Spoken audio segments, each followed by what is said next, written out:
was most helpful for me in my autonomous birth, my free birth journey, was talking to and listening to others' experiences to really get a feel for what I was getting myself into and help validate this really intuitive calling that I was feeling towards birthing at home, free of the medical system, autonomously, by myself, with just me, my partner, and we did have a birth attendant.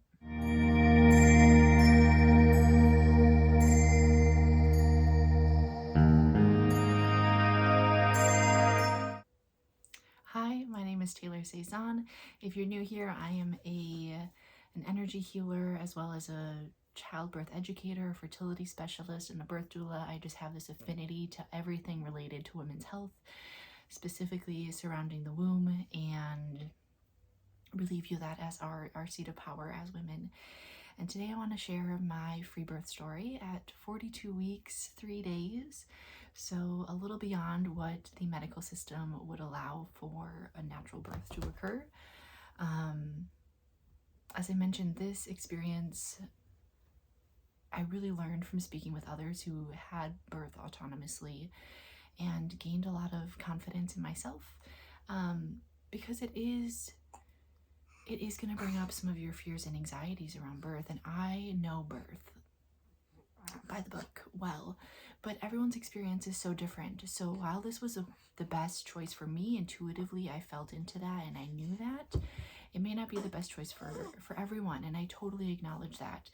If you are able to birth freely at home, I highly encourage it. It was such a liberating, wild experience is what I keep coming back to, that word wild.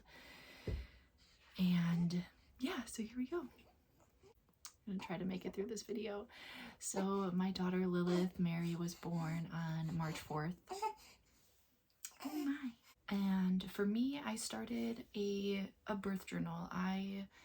My son, my firstborn, was born 37 weeks. So I was really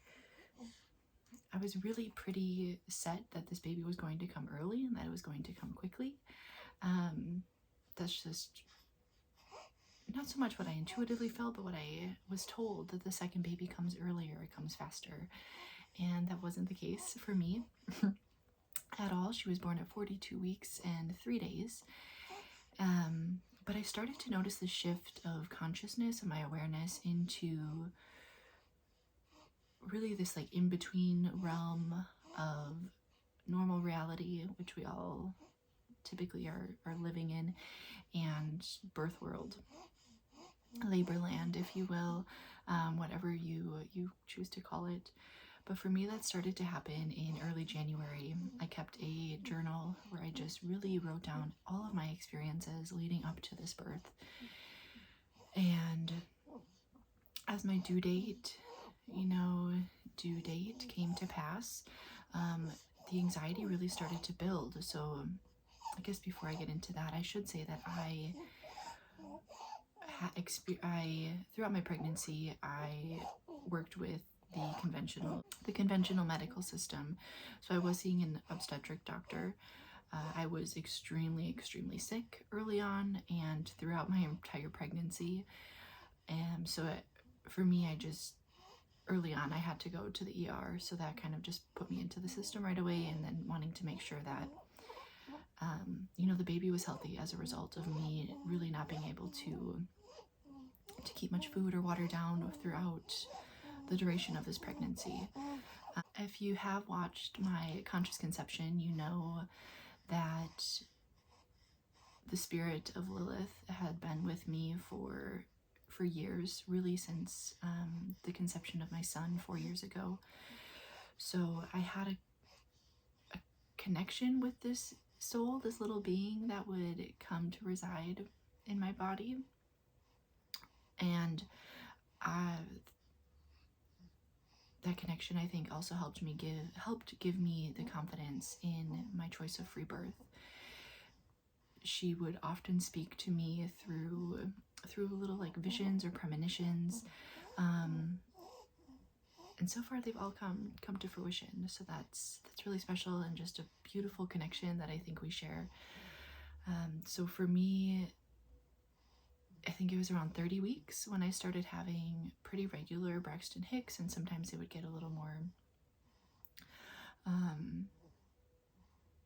intense or close together. And because my son was born early, I was really nervous that she would be born early and that I wouldn't be able to have a home birth or a free birth, that I would be kind of forced into birthing in the hospital, especially since it was only 30 weeks, which is really early for any baby to come into this world. And then there was just many things that came up through my pregnancy and doctor's appointments that really led me to believe that they weren't supportive of all of my desires. And if you're interested in hearing more about that, or how I navigated the medical system in a natural, holistic way, drop it in the comments, and I can certainly make another video discussing that. Lilith's birth, she was born on the Friday. It was 2 full weeks before, on a Monday, I started to have like real contractions. So I called in, and this was technically after my my due date was. So at that time I had called into work, I was like, hey, I'm having contractions. Like, I really thought this was going to happen. I was 40 weeks, already like way past where I thought I was going to be, pregnancy wise. And my obstetrics doctor, of course, began mentioning inductions, and we tried the membrane sweep. I literally tried everything in the book, and all the while knowing intuitively that while these wives' tales, these like pregnancy natural induction hacks are helpful, they're not a foolproof method. They're not like an end-all be-all. And I truly believe, and throughout this whole time of me trying like all these things, believed that when the baby is ready and is its time, it will come. Nothing you can do can really push you into labor other than like these very synthetic hormones and kind of conventional medicine ways of induction. And so I had like a 40-week appointment with my obstetrics doctor, a 41-week appointment, and at that appointment she was like, it was pretty clear that she wasn't going to let me go into labor on my own. And at that time I began to really question my own ability, not my ability to give birth, but like if something bad would happen.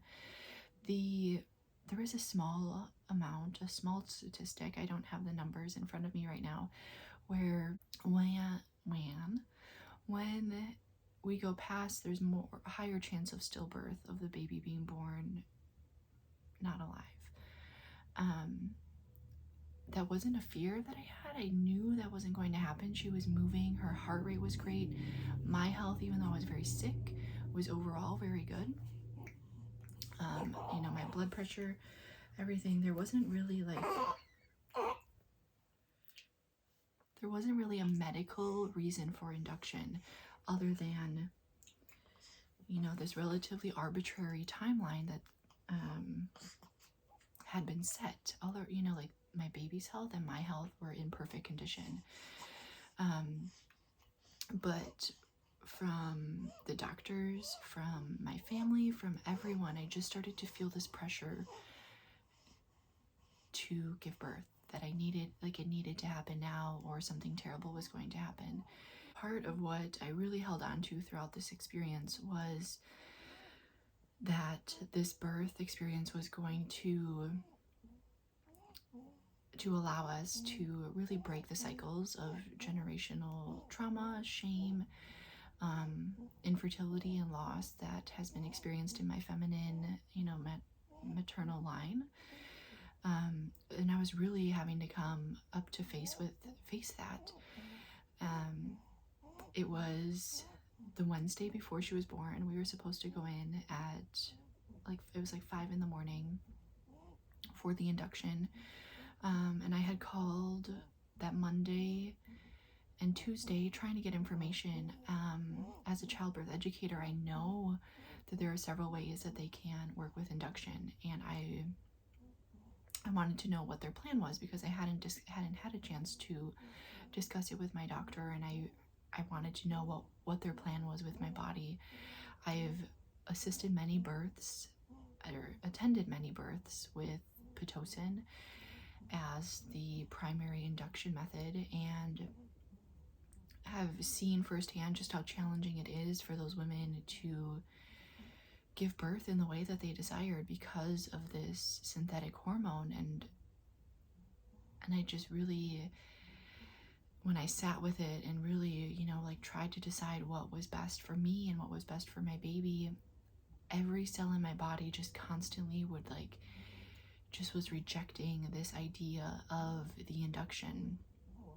I just could not physically go through with it. So on that Tuesday evening, we called the birth center and told them we would not be coming in for the induction, that I really wanted to try to go into labor naturally, and that just led to a whole lot of miscommunication with the hospital that further led me into distrusting their confidence in me as a birthing person, as a woman who has given birth naturally before without induction, and just my confidence in them overall as like competent human beings. Not like not to be mean, but that's really what I was thinking and feeling at the time. And then that Thursday, they were really persistent in me coming in to start the induction.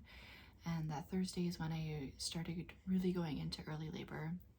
My contractions were measurable, you know, and not that they were getting closer together, but they were definitely different than what I had been experiencing the week and a half up to that point. So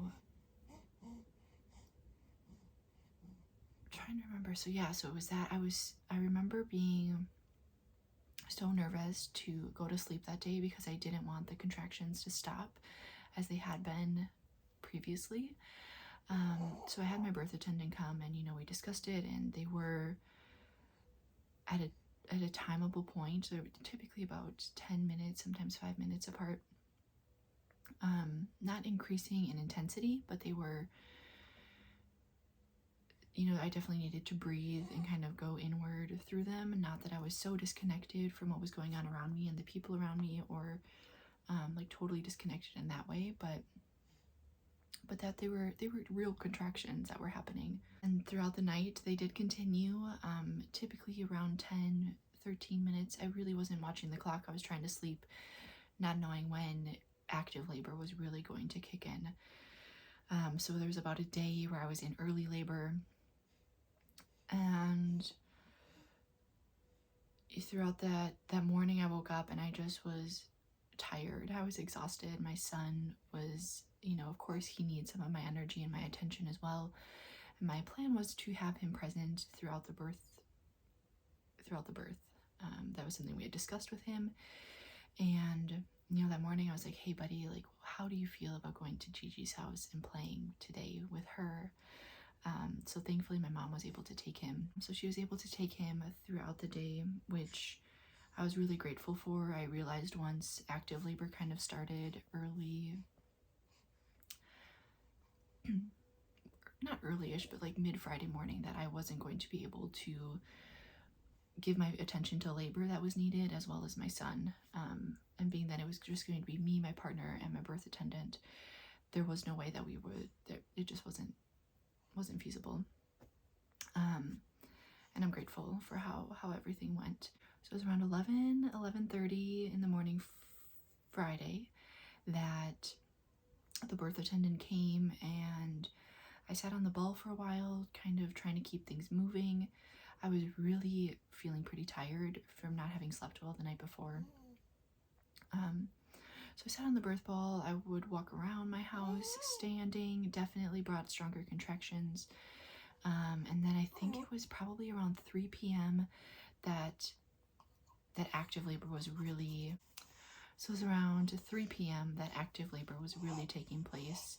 I was trying to stand as much as possible. We had the pool blown up, so we started filling the pool with water. I was really on the fence about using a birth pool, and I'm so glad that I did. Having experienced several births as an attendant, I saw that some women really liked the water and some women really didn't. So for me, I didn't want to put in the extra effort and resources financially into a birth pool and then not like it, but I ended up loving it, and it was so helpful. Really, the only place I found comfort during the contractions was in the arms of my partner, leaning on him, swaying with him. He became just this ultimate rock and safety, this place of safety for me. So as I waited for the birth pool to fill up, me and my partner are swaying through contractions. I'm leaning against the wall, when he had to, take a moment to make sure the pool was filling up and everything. And something I found really helpful for my first birth, and something that I really leaned on as far as coping mechanisms, is my breath. Not that I have a serious meditation or breath work practice, but the breath, just breathing through the contractions, slow and steady, inhaling for, I think I was inhaling 4, holding, exhaling 6. Just doing that alone, having a longer exhale than your inhale, is switching your body into the the resting state of the nervous system, where when we're taking short inhales, exhales, we're actually ramping up our nervous system. So having longer exhales, I knew, was switching me into more of my restful, easeful, everything is safe kind of nervous system state. So I wasn't running off of adrenaline early on, which would have exhausted me throughout my labor. And so paying attention to my breath was my primary coping mechanism. Second is just my knowledge around birth, which is why I can't stress enough the importance of understanding the birth process, what's happening with your body, how everything goes. That is your key, the number one thing you can do throughout pregnancy as well, and really taking ownership of your experience and connecting to your own power and wisdom, because that is what has helped me and so many women really take ownership of their birth and to birth within their power and their autonomous right, because we are made for this. We just need to understand a little bit more about how the process works than what is typically given in a hospital setting. So I knew contractions were typically going to be a minute and a half long during this active phase. A minute when you're contracting does feel like a while, it does feel like a long time, but it's only a minute. So if you can breathe through for a minute, it's just a minute, is what I kept telling myself. It's just a minute, it's just a minute. Another thing that I also really drew power from was I had set up my birth altar several weeks beforehand, but just looking at the altar, I had beautiful pictures and affirmations I had drawn. I had little trinkets and things on kind of a low bench where I could see them, candles burning. And it's funny, I had kind of sent the attention that once active labor started is when I lit the candles, and I told myself that I was going to give birth before the candles were out. So I'm looking at these beautiful beads that my friends had sent me, these flowers and affirmations on the wall. I had runes that I had drawn to remind me of my power. Fourth thing that I used as a coping mechanism, which I hadn't used before, is calling upon my Mother Mary, Freya, Saint Bridget, the Valkyries, angels, and my higher power. I also had really connected with the Fae in early conception of Lilith and throughout her pregnancy. And a dear friend of mine, I had almost felt fairy wings on my back this was before and while I was pregnant. So I called upon all of these kind of other dimensional beings to be with me in this moment, to help me, and primarily through the transition phase. As soon as I called upon them, the contractions were still happening, but it was like I was in this completely altered state, that they were no longer uncomfortably intense. It was that discomfort was relieved immediately. And so I used those coping mechanisms in the pool, and I labored in the pool for most of the time. Daniel got in when things got a little more intense for me. I tried hard to stay on my hands and knees, because that's what was most productive for labor to continue to. It was bringing stronger contractions, but also at the same time I would take moments of respite and kind of recline, and let my body float with my head resting on the side of the pool, and Daniel kind of massaging my shoulders or holding a washcloth to my forehead, and kind of moving through the contractions that way. Then I remember I remember getting to the point, the transition point, which every woman gets to, where they're moving through those last few centimeters of dilation before pushing would happen. And it's the most intense part of labor. It's the part where you feel like you can't go on, and I know that. And I knew as I said that I was in transition. And I remember with my first birth as well, I remember feeling like I can't do this anymore, like I cannot continue. And knowing that meant I was doing it, that I was almost done, and that this was just going to be the hardest part. I said that out loud, and my birth attendant, who I'm so grateful for, I chose her because I believe we view birth and women the same, that it is within our natural ability and power to do this. And she's like, you know what that means, Taylor? And I just remember kind of nodding, like I do know what that means. And I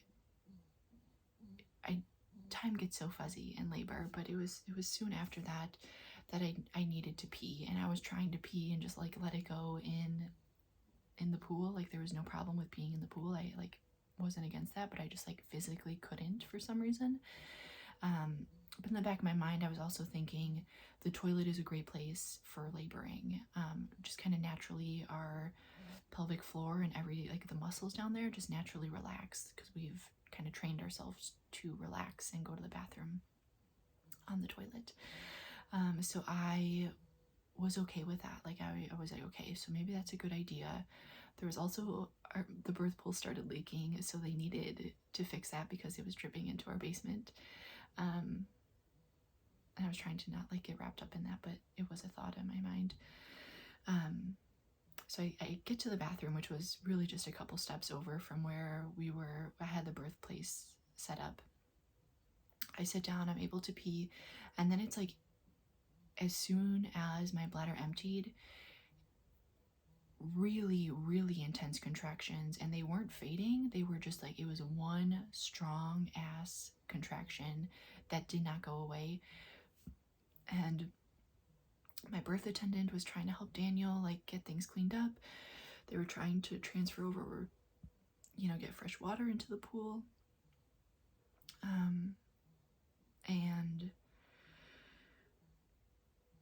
And I was like, you guys, these contractions, they're not stopping. It's just been one continuous, like, what do I do? It was something I had never experienced before.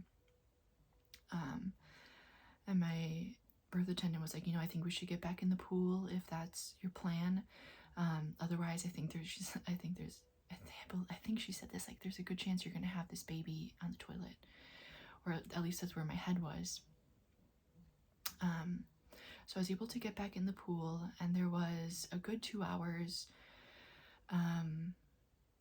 where I was just kind of allowing my body to float. I was resting, and when I got back in the water, I started to get really pushy. Like I felt like I needed to push, and I was pushing with some of the contractions, that felt, where I really felt the urgency to push, but there was And this is where I think my logical brain kind of got too wrapped up in the process of knowing birth and of having witnessed so many births, where I felt down and I felt inside my vagina a little bit, and I couldn't feel the head. And for so long, and so many people had been telling me like, oh, her head is so low, her head is right there, I can feel it. So when I couldn't feel her head anymore, I got really, in my own logical brain, like, okay, not that anything was wrong, but that I shouldn't put so much effort into pushing because she's not even close. And in all, all the births I had attended, the head is in the crowning stage for a little bit, or like it's in the canal, like you can see the head a little bit for at least a certain duration of time. So like me not feeling her was telling me that I needed to reserve my energy, and really what I had learned and been studying in more of this holistic, natural, autonomous birth was that, I mean, one, you don't really need to physically push. Your body's going to push for you. And two, pushing before the head is really in the crowning stage, or you can feel the head, is counterproductive, and it's going to, one, tire you out, which I was afraid of, because that was another thing on my mind, is that like if I get too tired, that would be the one reason I would need to transfer to a hospital. So I was really laboring down for 2 hours, really having intense contractions, intense pushing feeling, and I would kind of push with them. And this is when I would say I was beyond transition, because I did have a moment between that I can't do it anymore and this pushing feeling and going to the bathroom, where things were quiet. And I remember, and that's normal, it's part of the natural process. In between transition and pushing, there's this moment of just quietness, of peace, of nothingness. And I remember being in that moment, and I was like, okay, we're getting near the end here. Pushing is going to come soon. And it was during those pushing, really intense pushing phases, I was primarily allowing myself to float, calling upon my guides and these higher beings, Mother Mary, Freya, Saint Brigid, to really be with me. And there was so often, and I don't think this is talked about enough in Freebirth, there were times where I was like, let's just go to the hospital. Like, not that I said this out loud, but in my head, I'm like, let's go to the hospital and like end this. Let's get a C-section. I want this to be over. Not that I didn't think I could do it, but I was over it. I was ready for it to be done. And I'm so grateful again for my birth attendant, who reminded me to change positions. So often as birthing people, we just find a comfortable position and we sit in there for too long. Not that that's a bad thing, but that labor doesn't continue, it doesn't progress in certain positions. And we need that reminder from an outside source, like, hey, let's try shifting it up. Let's try something else, even for just a couple contractions. Can you get on your hands and knees? So I would try a couple contractions on my hands and knees, and then often just kind of go back into that more of a resting, floating state. The contractions were still coming. I still had those pushing urges. And there was a couple times I remember looking up at my partner, and I could see the uncertainty in his face. And not that swayed me in any way, but I just remember like looking at him and smiling and nodding, like trying to communicate, like, I'm okay, I'm doing this. Like, I know birth, I know my body, intuitively I feel good. And that was what I was trying to convey with my nods and my smiles. So again, it was around 2 hours that I was in this really intense pushing, bearing down state. And then again, my birth attendant reminded me, okay, Taylor, we've been doing this for a while. I think we should get back on your hands and knees. That's really when things were working and progressing the best. And I had looked up at my candles, and some of them were very close to being done, to being completely burned through. One of them primarily I was looking at was from my dear friend Hope, who's also a local Wisconsin mom, has this beautiful pagan, heathen,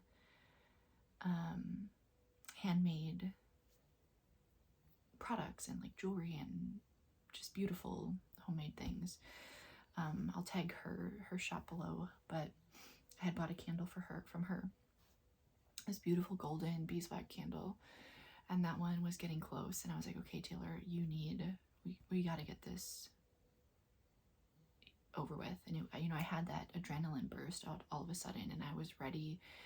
I really was ready to end it. I felt I had journeyed long enough. I had the strength suddenly that I needed to finish up the birth process. So I had turned onto my hands and my knees. Within one contraction, her head had passed the crowning phase. It was like out partially. Part of her head was out, and I just instinctively put my hand there, and it was so, I had a premonition of that exact moment of feeling her head coming out. There was no ring of fire, there was no pain. Her head was just all of a sudden halfway out, and my hand dropped down there, and I was just so surprised that it happened quickly. Even though I had been telling myself that she was going to be born quickly, it wasn't this part of the birth that I thought would be fast. It was the rest of it that I thought would happen quickly, not over 2 days. So I'm feeling her head, and one thing I had talked about with the birth attendant who knew my plans to free birth was tearing. I had tore with my first birth, and I was kind of concerned about tearing. Not in that I don't think women's bodies can heal naturally and on their own, but if I had tore too badly, I didn't want to have to transfer to a hospital in that early postpartum state. I really wanted to stay home, which is why I was choosing to birth in this way. So I feel her head, and my hand drops down, and I'm like in this other realm. I'm not present in the room any longer, and I had been up until that point. I had been really present in my body and in the room, as while I was like still in this kind of other state of consciousness. I was still very much present in comparison to my son's birth, where I was just like gone. So I'm in this other space entirely, and I hear my birth attendant over to my right, and she's like, you're okay, you can take your time here. She's like, are you afraid of tearing? And I realized in that moment I wasn't afraid of anything. I didn't have any fears around birth, around the time frame, around anything. I had no fears. I just had this intense feeling of strength, and I was ready to finish this. My little nerdy side kind of kicked in, and it was like Mortal Kombat, finish him. And it was within a couple pushes, like I just want to get this done. And I really think it was maybe 2, maybe 3 contractions I had pushed with, and I don't even think there were contractions. I was just at that point like using my own strength, which I'm grateful at this point, in hindsight, that I had reserved. I used my own strength to push her out, and I just, I had my hand down there kind of guiding her head throughout the whole time, and just instinctively reached down, pulled her up, brought her to my chest, and kind of slowly fell back.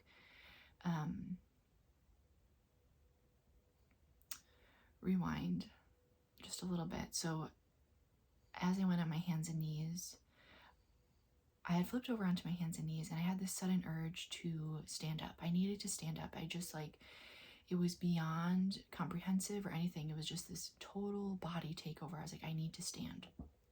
And that's when I felt her head drop and come out. And as I'm standing kind of there like that, I was like, oh my gosh, that's her head. That came really fast. Then I hear the birth attendant, and then I realize, okay, I can't give birth this high. I'm like 6 feet tall. So I'm like, okay, I can't give birth standing up. This is a really fall way if I don't catch her.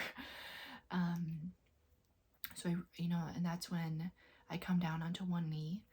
I give those final pushes. I reach up and I just kind of fall back onto my bottom and bring her to my chest. And I'm just like in complete shock that it happened that fast, that like pushing, that there wasn't pushing really, that she just kind of dropped, fell right out in a way other than my own strength to kind of get her the rest of the way. But as her head is coming out and I'm really pushing her head through my vagina and through the birth canal completely, her head is out. I feel it in my hands and I can feel her shoulders shifting, which is something I didn't experience with my son's birth, because the doctors, and as I've seen in many births, will just pull the baby out and twist them manually and not let this happen naturally. So to be able to feel that dance between my body and her body happen naturally, and this is something I talk about in my childbirth education course, is this dance that happens between mother and baby in the birth canal that allows for the baby to be born optimally. And to experience that and feel that was just, it was really out of this world. So she was born, she was crying, screaming. So I knew she was healthy and she was well. In a couple pictures, which I'll share maybe at the end of this video, the cord, it wasn't around, like wrapped around her neck, but it was kind of around the back of her neck and shoulders. And I just was just kind of in shock for a moment, as naturally happens. And I just couldn't get my head around how I was going to gently remove that or fix the situation. So the birth attendant kind of helped me and Daniel hold the baby and get it from around the back of her neck. And then it was pretty quick that I felt my uterus contracting down. As we waited for the placenta to come for really the last part of the process to happen. And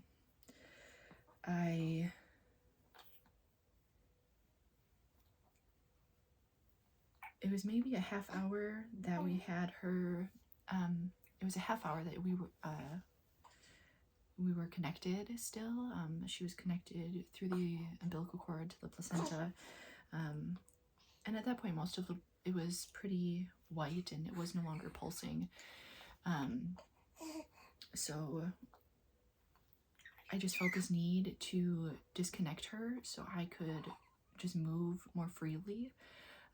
So we cut her cord, and Daniel had brought her into our bedroom to kind of get her cleaned up and warm, and I was in the pool for a little bit trying to get the placenta out. I was, kind of gently tugging on the umbilical cord, and it just didn't feel like it was coming. And it was about 40 minutes-ish. The placenta, I was cramping really intensely. It felt more uncomfortable than the contractions. The contractions are more pressure building, where this was just cramping muscles. It was about 40 minutes, and I had several herbs and tinctures on hand. Had emergencies arise that called for them. One of them, Angelica root. Angelica? I'm second guessing myself right now, I'm sorry. I'll link it below. WishGarden's is what I used. I also had some on my own, kind of handmade. So I took, I think it was a dropper full of that tincture, and it was within 5 minutes, maybe 10 minutes, I had breastfed a little bit because I knew that would cause my, I knew that was also going to cause my uterus to contract and release the placenta faster. And it was very soon after we breastfed for a little bit. I squatted along the side of my bed and the placenta, you know, I felt it drop into kind of the birth canal again, and I was able to gently pull on the cord and it came out, no problem. Me and the birth attendant, you know, it was placed it in a bowl because I had planned on, and I did, dehydrate it and have been consuming it. But we both kind of looked over it. It looked complete. There was no like missing chunks or pieces. Everything looked good. And I really hadn't lost a lot of blood through the birth, or even postpartum. My bleeding has been pretty minimal. So I had bought a tincture in case of intense postpartum bleeding had happened that would help slow bleeding, is shepherd's purse. But I actually didn't end up needing that. One thing I'm so grateful I did have is After Ease tincture, again by WishGardens, to help with those postpartum contractions. With my first birth, I don't remember them being so intense. With the second, oh my gosh, they were intense. And I had heard that that is the case for many second-time moms or subsequent births, and they are absolutely right. Not that they don't happen after the first birth, but after the second birth, whew, they are there. So it was about an hour after birth. The birth attendant and Daniel had we got me settled into bed and comfortable. I had taken just a quick shower as she was born with so much vernix, which I was really surprised, being that she was born so late. Typically that tends to kind of soak up or fade away in later births, but she still had all of it. She was very much coated, very much protected in my womb. So I was covered in that from the birth, and holding her just immediately after, and came back to bed, and we had tried to order some food, it was just like so normal and so comfortable. This postpartum part is the reason why I wanted a home birth, is because I feel like that's really stolen from the hospital. The baby's taken away from you quickly and immediately for testing and measuring and weighing and all of these things. And it's really breaking this mother-baby dyad that is so important in establishing a healthy mental and emotional state for mom, as well as a proper breastfeeding connection with baby. And having really struggled with postpartum anxiety and depression after my first birth, postpartum was where I was focusing a lot of my efforts in healing and allowing myself that experience and opportunity to experience just a natural, autonomous, free birth. And she was born, I totally forgot, she was born at 10:05 p.m. So by the time we were making these calls, it was like just before or just after 11. And apparently, I don't know, it was a Friday, and there's a lot of places that deliver late around here, but apparently they just like weren't, or like not available. So I was kind of bummed because I was really hungry. I really hadn't ate much the entire day. I didn't have the desire to. I had some honey sticks and suckers, but otherwise I wasn't hungry. So we cuddled up in bed. I had made a birthday cake, an early labor the day before, so we had cake and some energy balls that I had in the freezer. And we just both, you know, there was a moment we were just in bed with our daughter, and she was sleeping so peacefully in like the Snuggle Me carrier between us. And we just looked at each other and we're like, that was wild. Wasn't that wild? And that's still the word I come back to. It being such a wild and liberating experience. I had done a lot of healing over the past 4 years of my divine feminine, my sexuality, around my womb, and really connecting there as my seat of power.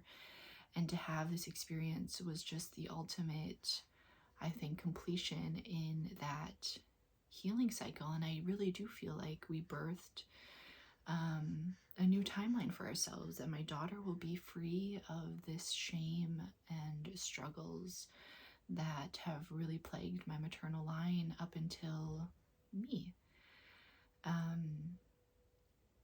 And as I lay in bed, I looked over to my birth altar, and that last candle was slowly flickering out. I had completed it within that candle's life cycle.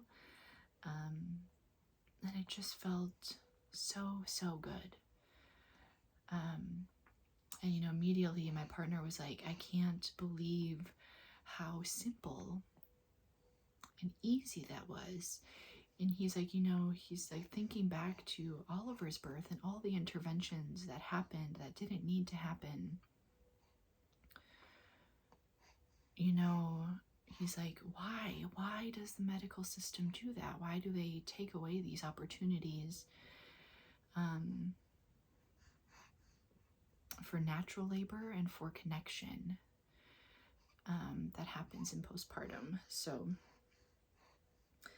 if you're interested in a comparison on my experience with a hospital birth and a free autonomous home birth, I would love to make another video on that. If it's something that would interest you all, drop it in the comments below.